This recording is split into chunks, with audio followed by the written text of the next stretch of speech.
sejam todos muito bem-vindas e bem-vindos à roda de conversa Dança, a sabedoria ancestral do corpo.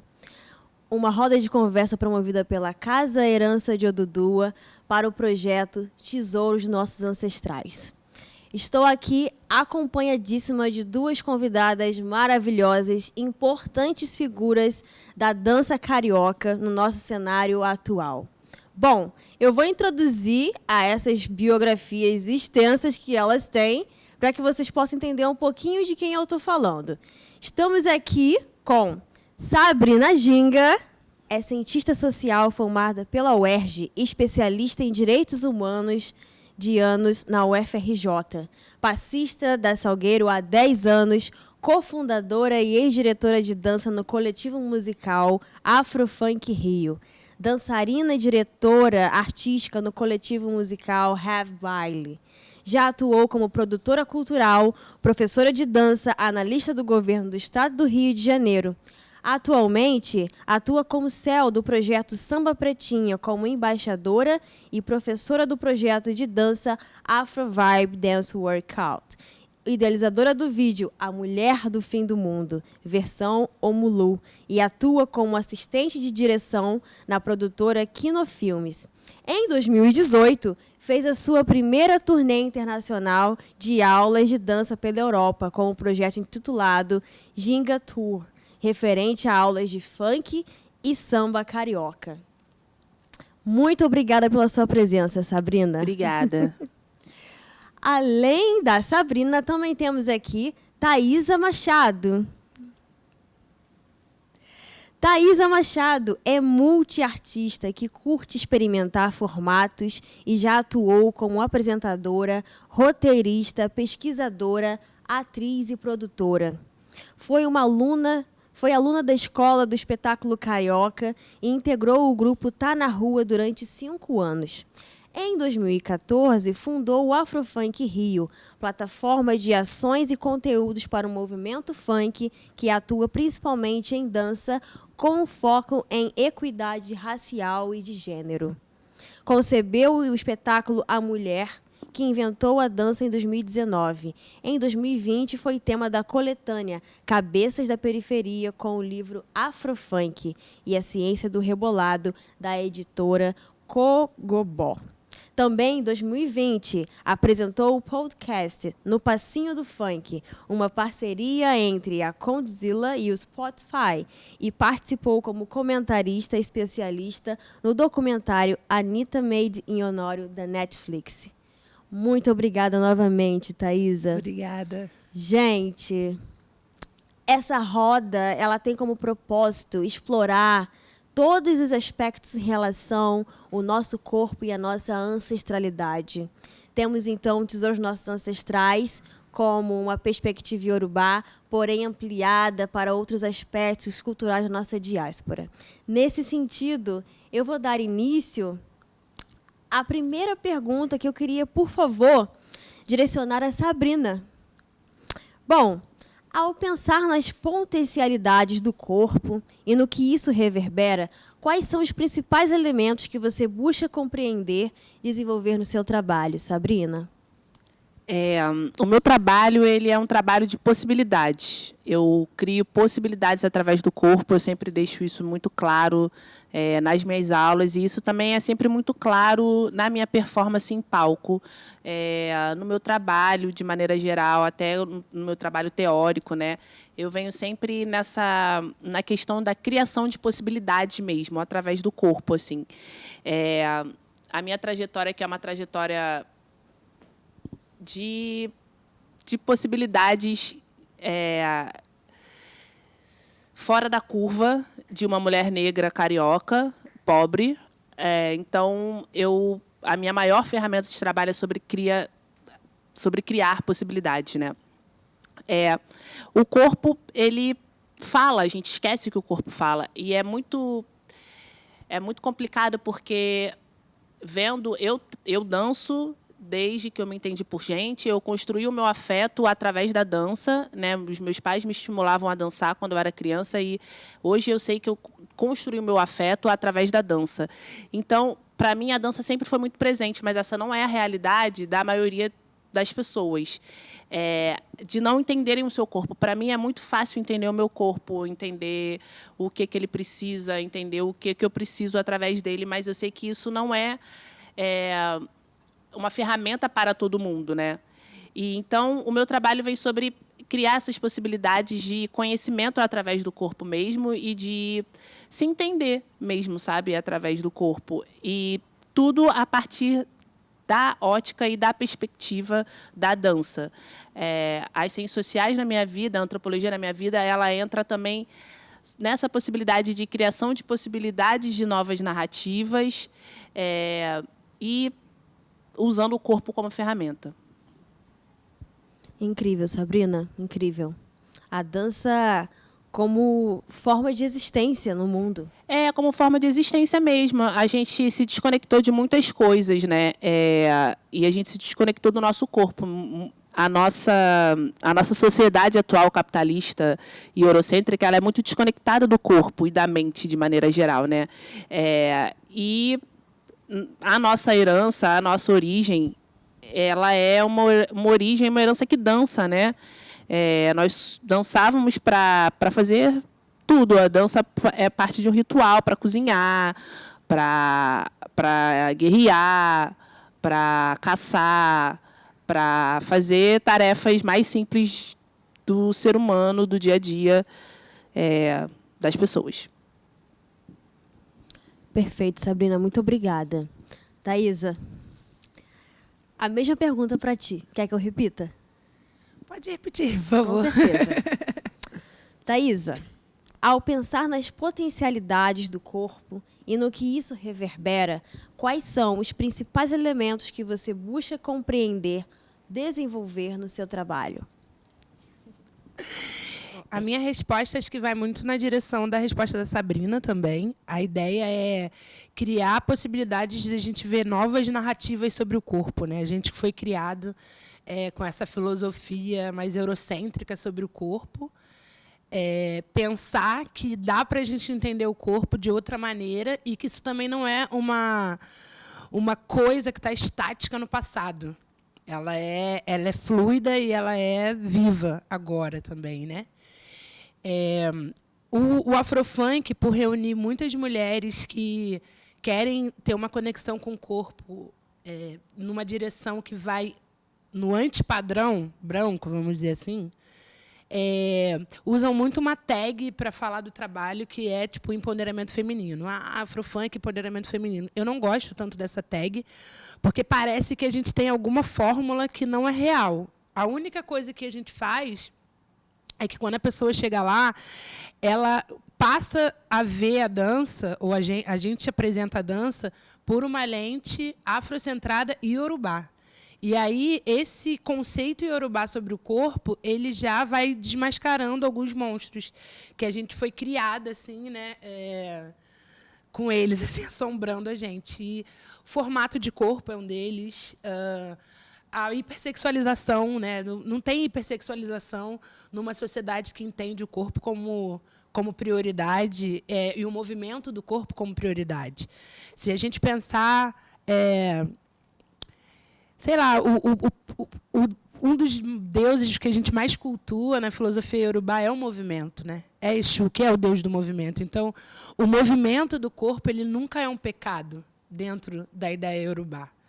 Nenhum movimento, seja o funk ou o balé clássico, não é pecado.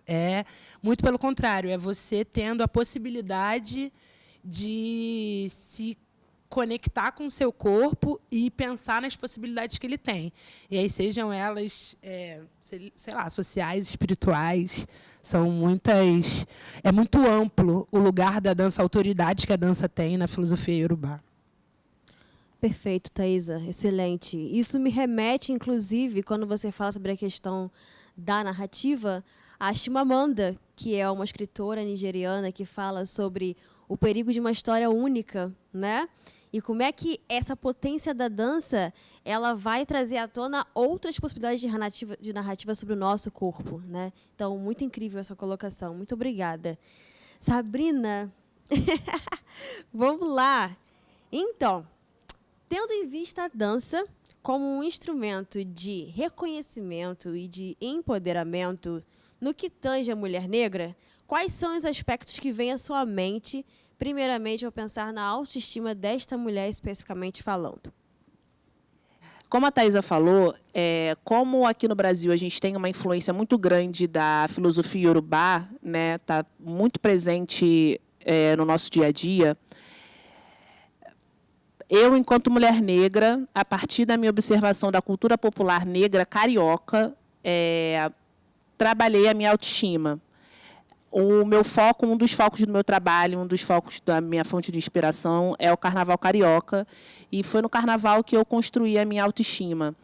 E tanto que, quando as pessoas criticam e hipersexualizam a passista, a globeleza e etc., eu não entendia, não era muito claro para mim, né? Não era muito claro para mim sobre essa hipersexualização, não que ela não exista, não que eu esteja desmerecendo essa hipersexualização dessas figuras, mas, na verdade, essa hipersexualização, né? Essa moral em cima do corpo dessas mulheres, que são mulheres como eu, que são mulheres negras, essa moral ela está incutida de outros valores e não incutida dos valores da filosofia preta que disseminada no Brasil e principalmente aqui no Rio de Janeiro, né? Eu tenho muito prazer e orgulho de falar que a minha autoestima foi construída ali em cima dessas mulheres do Carnaval, né? Dessas mulheres que para mim eram livres, felizes, bonitas, e que o racismo apaga elas de alguma maneira, porque o racismo apaga pessoas pretas de maneira geral e o que elas fazem. Deslegitima tudo o que elas fazem. Um outro momento da minha vida de construção enquanto mulher negra, da minha autoestima, foi a minha vivência nos blocos afros, cariocas. Com 19 anos, eu fui deusa do ébano do Bloco Orumilá, que é um bloco afro aqui do Rio de Janeiro, bem tradicional. E também, assim, foi um portal que eu entrei, né? Foi um portal que eu entrei sobre dança e cultura negra, e foi muito importante, assim, para a construção da minha autoestima enquanto mulher negra. A dança sempre me deu poder. Eu também não gosto muito da tag do empoderamento. Eu acho que talvez um movimento muito eurocêntrico, um movimento muito branco em cima do corpo, sabe? Mas eu não posso negar que a dança traz poder, porque quanto mais movimento você tem, mais poder você tem. E aí eu estou falando de movimento de maneira geral, né? Porque às vezes parece que só dança também quem é profissional. Isso é outra coisa que precisa ser desconstruída, porque a gente dança. Para mim, eu acho que a vida é uma grande coreografia. A gente tem a nossa forma de tomar banho, é uma dança, de lavar louça, de ir para o ponto de ônibus, de fazer qualquer coisa, é uma dança, por mais que você não se ache apto. Mas eu, Sabrina, vejo e leio tudo dessa maneira. Mas eu me perdi um pouquinho no que eu estava falando, mas eu vou voltar. Enfim, o empoderamento não me agrada, essa palavra não me agrada muito. A dança traz poder, né? E eu sempre tive esse poder. Como eu falei antes, a minha construção de afeto foi através da dança. Eu aprendi a contar dançando, eu aprendi a rebolar, a falar dançando. Eu comecei a andar com 9 meses e eu só fui falar com 2 anos. Então, todos os meus... A prática dos meus pais comigo era me fazer dançar. Dança aí, vamos contar. Eu aprendi a contar cantando e dançando. Então, a dança é muito importante para mim, sempre me deu esse poder. Assim, eu não vou falar que eu não tenha problemas com autoestima, mas eu sempre encontrei na dança uma maneira de reafirmar e de construir a minha autoestima mesmo. Incrível, Sabrina. Isso me lembra, inclusive, como que quando a gente é criança, a única linguagem que a gente tem é o nosso corpo, não é? Tudo que a nossa dor, a nossa felicidade, nossas alegrias, tudo são através do corpo. A gente não tem que escrever, não tem que fazer mais nada. De certa forma, a gente dança os nossos sentimentos desde criança, não é? E que o poder está na gente. A gente vai ativando isso através da dança. Perfeito, muito bom. Thaisa. Thaisa, Angela Davis tem uma famosa frase que é: quando a mulher negra se movimenta, toda a estrutura da sociedade se movimenta com ela. Considerando isso, você acredita que esse movimento começa a partir do reconhecimento do corpo e da história ancestral que esse corpo em si carrega? Sim, com certeza. Eu acho que a gente está vendo isso, né? De uns anos para cá tem toda essa reapropriação, eu acho, da nossa história, da nossa pele, do nosso cabelo. Então, sem dúvida, começa no nosso corpo. Eu acho que só a gente entendendo que o nosso... Porque a gente está falando de dança, mas o corpo ele vai além, né? Então, só a gente entendendo que o nosso nariz é assim, porque ele é assim, que ele é bonito assim, a gente pode ir lá na frente chegar e construir autoestima em vários aspectos da vida, sabe? Eu acho que a gente aceitando e lidando com o nosso corpo, mas não aceitando num lugar subserviente, sabe? Aceitando num lugar de poder, de tipo, esse é meu corpo, essa é minha pele, esse é o meu cabelo, o que eu posso fazer com ele, aonde ele passa, aonde ele não passa. Eu acho que quando a gente se apropria do próprio corpo, a gente tem mais disponibilidade a levar esse corpo mais longe, sabe? Seja devagar ou não, mas a gente sabe ali, a gente sabe o poder que ele tem, a autoridade que ele tem, quando a gente vai assumindo essa relação com o nosso corpo, né? É a nossa casa. Tem o Iris Latam, que é um engenheiro alimentar jamaicano, ativista da soberania alimentar, ele fala que muitas pessoas procuram investir numa casa de luxo, num carro de luxo, em roupas de luxo, e que ele é uma pessoa que quer investir e que quer inspirar outras pessoas a investirem num corpo de luxo. E aí ele fala isso muito sobre a perspectiva da alimentação e do exercício físico e tal, mas eu fico pensando que um corpo de luxo é um corpo também que sabe o seu valor, sabe?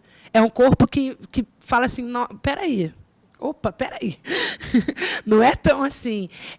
Eu trabalho há muitos anos pesquisando funk, e acho que isso é muito importante de dizer, porque quando a gente faz essa relação da sua casa, seu corpo, seu templo, enfim, tudo isso que a gente fala sobre agarrar o próprio corpo e botar ele na roda, fica fácil de ler quando a gente tem uma ideia mais puritanista da coisa toda. E aí, quando a gente pensa em meninas funkeiras, em mulheres funkeiras, em meninas funkeiras de 15 anos, de 16 anos, 17 anos, de 13 anos, ou de 30, como eu, tanto faz, isso já fica mais difícil de ver, né? Tipo, isso aí pode? Pode, claro que pode, sabe? É seu corpo, é o seu espaço de luxo. E você pode oferecer para eles movimentos que você acredita que são movimentos de qualidade. Então, para mim, por exemplo, o funk, dançar funk me empoderou nesse lugar da autoestima, da beleza, do corpo. E não só dessa beleza estética, sabe? Mas uma beleza da habilidade. Eu olhei e falei assim, nossa, eu sei fazer isso daqui, e isso daqui pode ser... eu posso olhar para isso com um olhar totalmente vulgarizado, tipo assim, olha o que eu faço, é meio assim.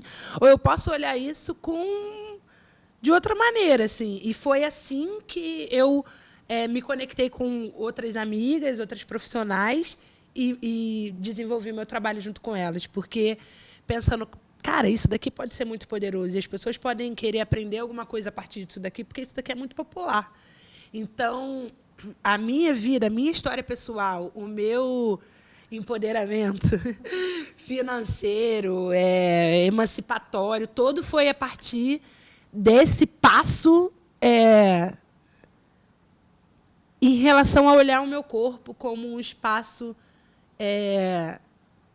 luxuoso e poderoso e não vulgar, sabe? Então, eu acho que para mulheres pretas e mulheres indígenas não existe outro caminho.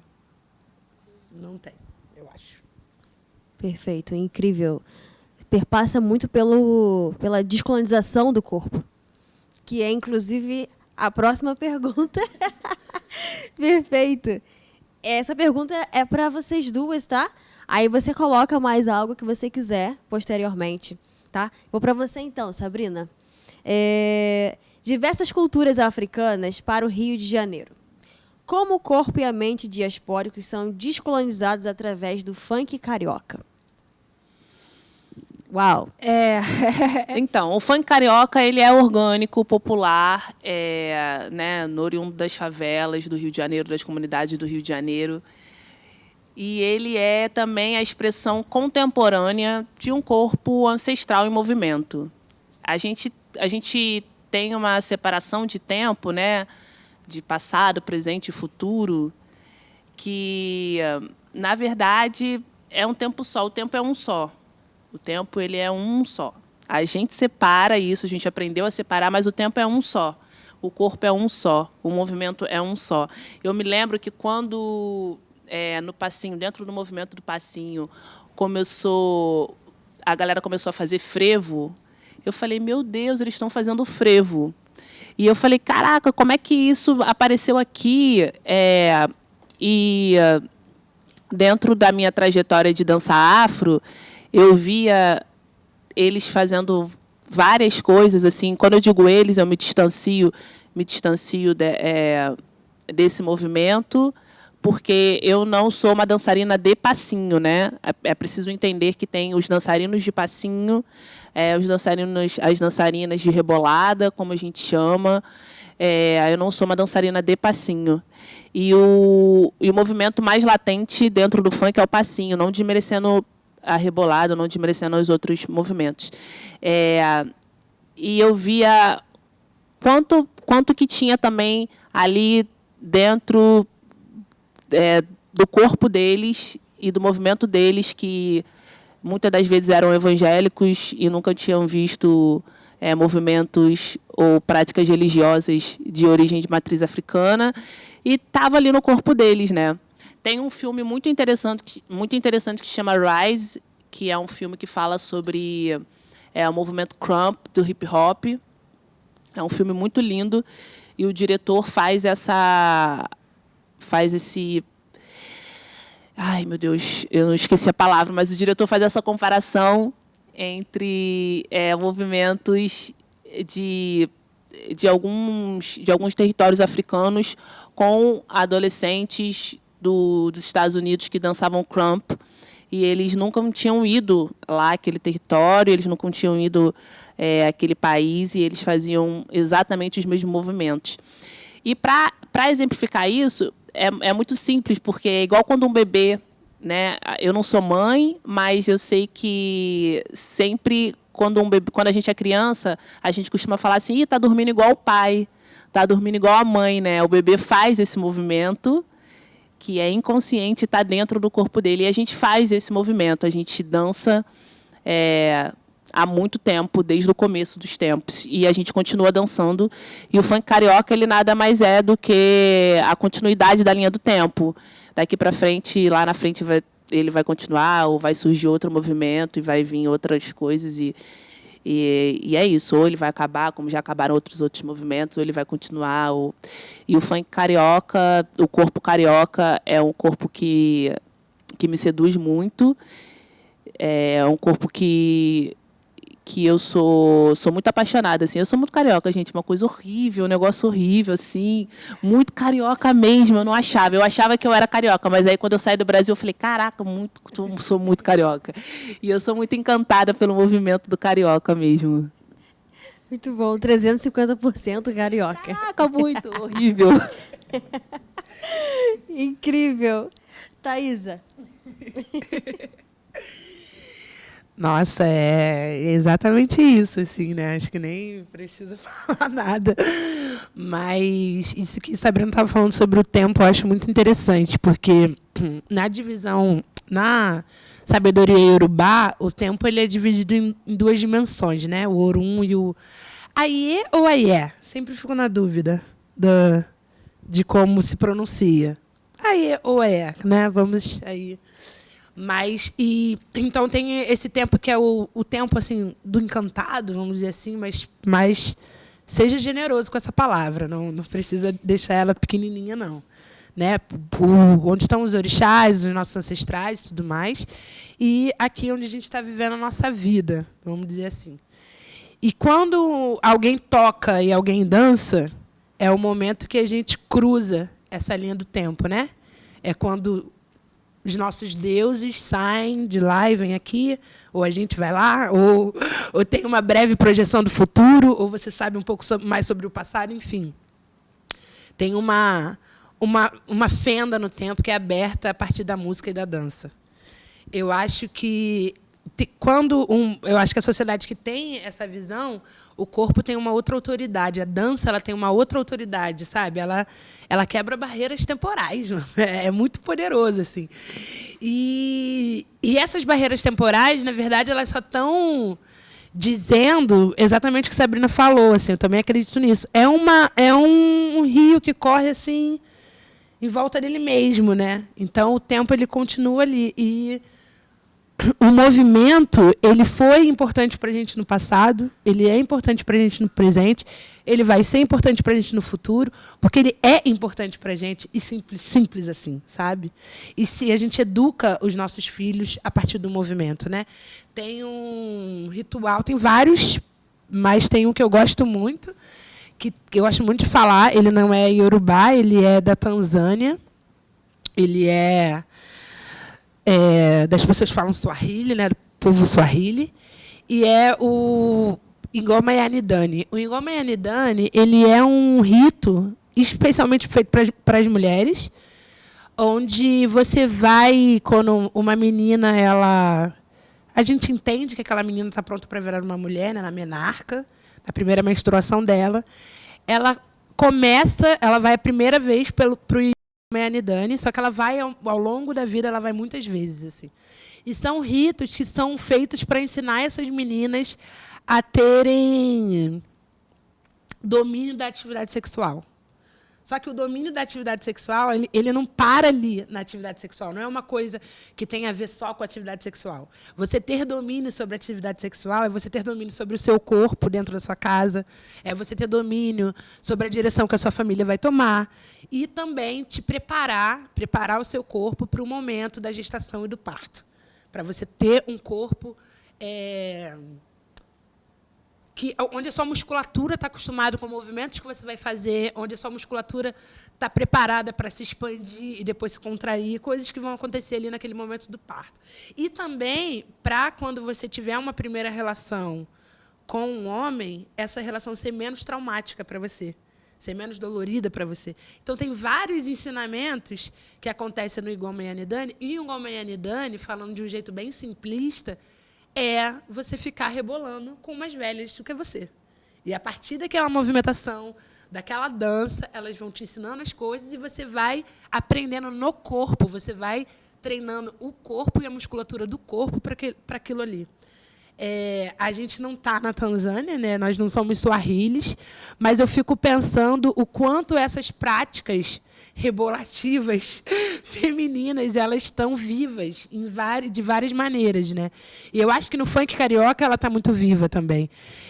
Eu só acho que talvez quanto mais consciência a gente tiver dessa referência preta sobre o corpo, sobre a música, sobre a autoridade que o movimento tem, mais a gente pode mapear esses saberes e fazer esses movimentos, praticar esses movimentos com mais consciência corporal, para a gente chegar nesse lugar onde a gente pode, nesse espaço da dança, se divertir, mas também se educar, também desenhar uma sociedade que a gente quer, porque é possível, sabe?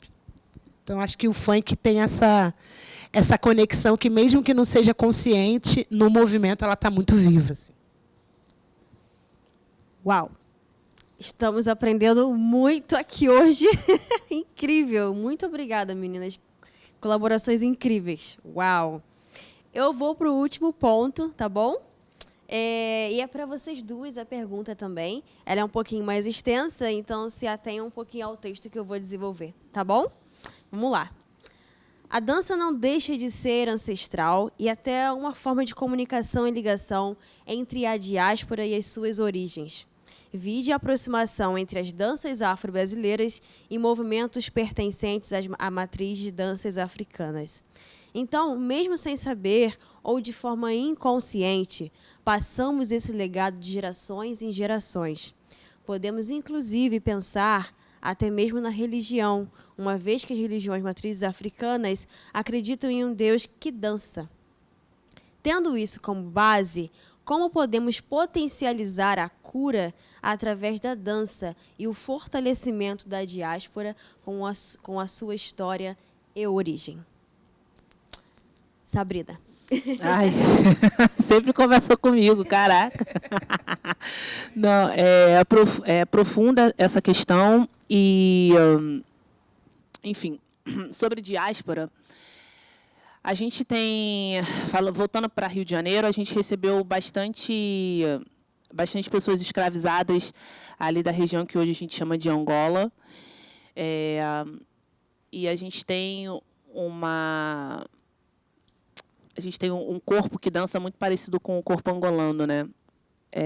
As danças são bem parecidas, inclusive. Mas as nossas danças, de maneira geral, o que eu posso falar aqui, a partir da minha observação, de maneira geral, é sobre uma questão que a Eliette Miranda, que já foi professora de nós duas, ela sempre falava, flexiona o joelho, sempre o joelho flexionado. E as danças de origem africana, eu não vou colocar todas, mas a maioria delas, a gente está sempre com o joelho flexionado. Esse joelho está sempre flexionado. Então, a gente se fala e se conecta através desse joelho flexionado em diáspora, né? Uma coisa importante também para a gente ressaltar é que dança e movimento ele tem a ver com cultura, ele tem a ver com regionalidade, ele tem a ver com aonde ele está e aonde ele acontece. Eu tive a oportunidade de viajar, de estar em contato com pessoas negras ao redor do mundo, de vários lugares do mundo. E por mais que, para quem é leigo, né, vai falar assim, vocês dançam todos iguais. Não é.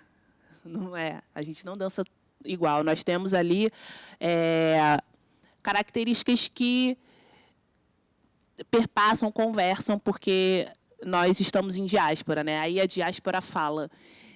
Mas é muito legal como a gente se fala. Por exemplo, o Afro House, ele é bem parecido, ele pode ser parecido com passinho e ele pode ser parecido com samba, ritmicamente falando, e de movimentação, de rapidez. Mas eu estava na França com um dançarino de Afro House e a gente fez, não vou dizer batalha, né? Mas eu sambei e ele dançou Afro House. Eu não consegui dançar Afro House porque eu nunca tinha entrado em contato e ele nunca tinha sambado. Mas em algum momento a gente conseguiu confluir aí essa diáspora, né? Essa conexão corporal, assim, de dois profissionais da dança de lugares diferentes, né? E acho que é isso que eu tenho para falar. Perfeito. Thaisa, por favor. Eu acho que os pretos em diáspora, a gente, em todos os lugares assim que a gente está, a gente tem muito vivo essa coisa da dança, né? Isso a gente falou disso aqui, esse encontro todo, e a gente não conseguiu perder. E uma coisa que eu acho muito legal, que é exatamente o que Sabrina estava falando, que a dança ela é geográfica, né? Então, ela não é geográfica à toa, ela é geográfica porque você quer... O seu corpo, ele mostra de onde você vem. E uma coisa muito legal com a internet é que começou além dessa conexão inconsciente que a gente já tem, de terem gestos muito parecidos, né, de gestos que são próprios da dança afro, como a Sabrina estava falando do próprio joelho flexionado e tudo mais, tem uma coisa dos dançarinos terem mais contato e ter muito mais consciente, assim, pô, esse passo é de Angola, esse passo é da África do Sul, esse passo é da galera que está na França, sabe? Tem muito isso. E quando você vê na internet, assim, a galera dançando, geralmente tem a bandeirinha de onde é, porque é muito importante que você saiba que aquela dança maravilhosa, incrível, é daquele lugar, sabe? Porque é isso, a sua dança, ela te deixa nessa casa mais ampla no mundo, né? Vamos dizer assim, que é casa preta, e depois para esse seu segundo lugar do coração, assim. Mas eu acho que o funk, eu acho que ele cada vez mais se coloca nesse mapa da diáspora, no sentido de, principalmente na dança, eu acho que, eu não sei se é ousadia falar isso, mas eu acho que os dançarinos levam muito mais essa maneira do que a galera da música. De tipo assim, de ter essa divisão mesmo, de um dançarino sabe que aquele passinho é de São Paulo, que aquele outro passinho, que aquele jeito de tremer o ombro é do Rio de Janeiro, aquele outro jeito de tremer o ombro é de Pernambuco, sabe? Tem essa consciência corporal dos dançarinos, mas eu acho que, indo um pouco mais embaixo, o funk, para ele, assim, não sei se é meio prepotente o que eu vou falar, tá? Se for, eu vou rever. Mas eu acho que o funk, para se colocar mais firmemente nesse mapa da diáspora, né, da arte produzida em diáspora, eu acho que ele tem que assumir mais esse lugar afro dele. Porque o funk, embora ele tenha, quando um DJ arrasa tocando, a gente fala que ele tipo, é o rei da tabacada. Enquanto a gente ouve o funk lá, vários tambores, onde a gente vê essa dança que se mistura com várias outras danças diaspóricas pretas, que tem toda a conexão com as religiões matrizes africanas, né? O funk, musicalmente falando, ele é conga de umbanda, assim, total, ele é maculelê. Mas ele é extremamente evangélico e ele é extremamente influenciado, não só uma coisa individual dos MCs, né, sobre a religião de cada um, mas, no geral, eu acho a cena funk, eu acho que ela renega muito. Eu acho que se ela assumisse mais, tipo assim, se ela tivesse... Um dia eu acredito que a gente... Desculpa, gente. Tá. Quero falar depois. Oi? Quero falar depois. Tá. Eu acho que está tendo essa caminhada, entendeu? Acho que tem muitos trabalhos que estão levando a galera nessa direção. Eu acho que a própria ascensão social dos MCs, e aí você vê uma Ludmilla da vida, que ganha vários prêmios, mas que sofre constantemente com ataques racistas, acho que tudo isso está empretecendo cada vez mais o funk nesse sentido, e eu tenho muita fé mesmo, que a macumba, sabe? Que o candomblé, que a umbanda, mina, enfim, todas essas referências que a gente tem, elas vão ser mais referenciais no funk. Eu acho que os MCs, os DJs, principalmente, produtores musicais, vão ter mais coragem de falar assim, isso aqui é um tambor, eu posso beber dessa fonte aqui, dessa música baiana, desse jongo, sabe? Eu acredito, eu tenho fé que isso vai acontecer, e eu acho que aí o funk vai estar mais ainda nesse mapa diaspórico, assim. Eu entendo o que você está falando sobre... É porque, quando você começou a falar, eu comecei a ficar com uma dúvida sobre ter que beber mais. É mais sobre... Eu não estou criticando e nem discordando, eu concordo plenamente com o que você falou, mas sobre o ter que é complicado, né? O ter que é complicado. Desculpa, o ter que é complicado. E fiquei pensando aqui também porque a gente estava aqui falando sobre ancestralidade, continuidade, que a gente faz isso inconscientemente, que o nosso corpo ele vai reconhecer. Eu acho que os meninos, eu acho que o corpo carioca do funk reconhece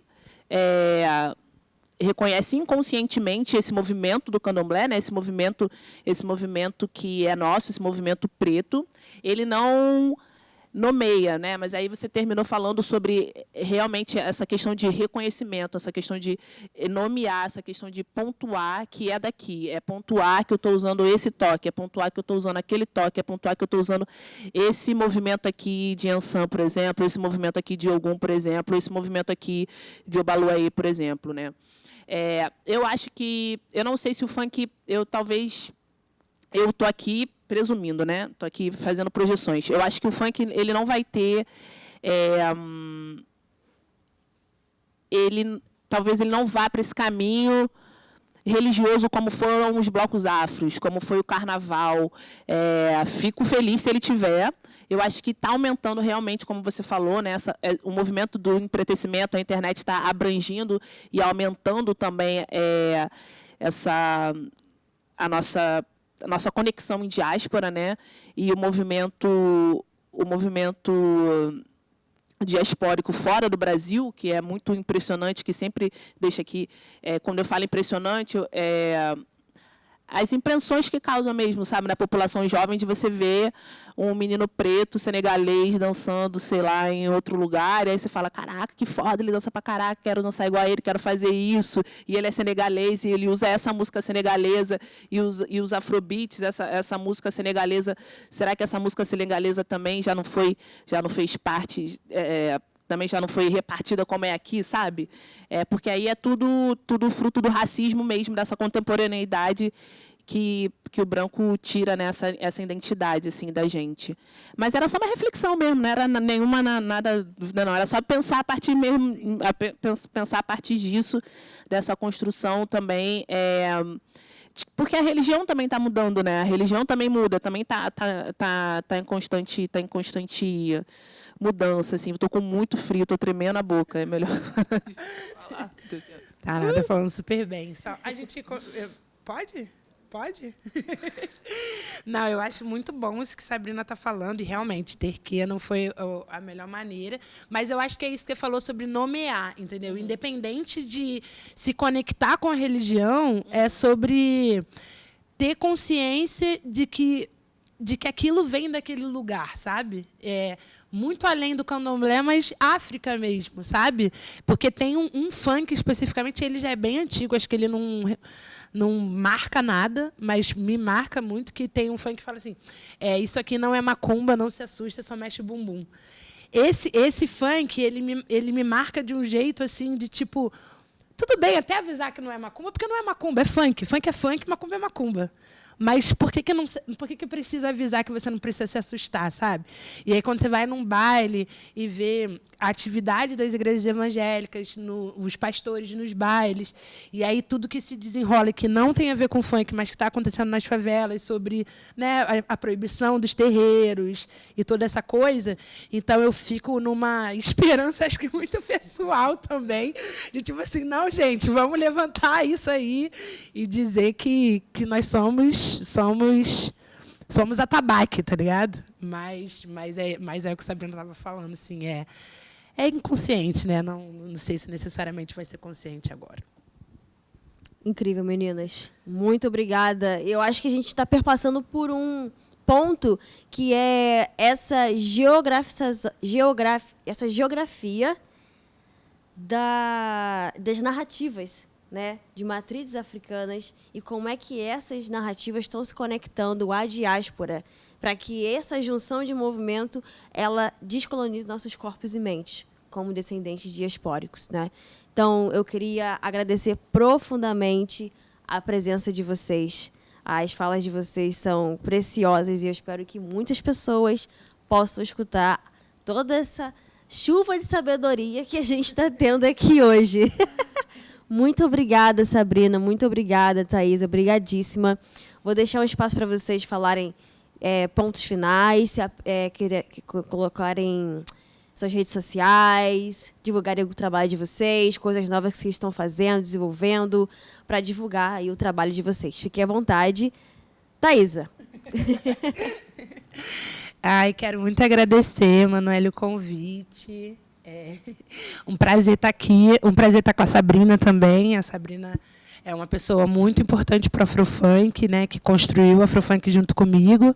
Então, é um prazer poder estar aqui, trocar com ela e reaprender tantas coisas. Eu acho que a gente tem trabalhos que vão em direções muito parecidas, então é sempre bom trocar e aprender. Então, agradeço a oportunidade.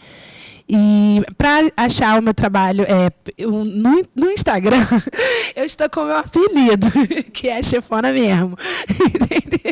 Mas o do trabalho é @afrofunkrio. E a ideia é ter, eu acho que cada vez mais possibilidades da gente conversar para poder abrir a nossa cabeça para as milhões de narrativas possíveis que a gente tem. Bom, obrigada pelo convite. Estou muito contente de estar aqui, uma roda de conversa muito importante. Como a Thaisa falou, um prazer estar também falando aqui com ela. A gente já trabalhou junto, o nosso trabalho e a nossa linguagem é bem parecido. A gente construiu essa narrativa aqui juntas também, né? E é isso, é sempre um prazer estar falando.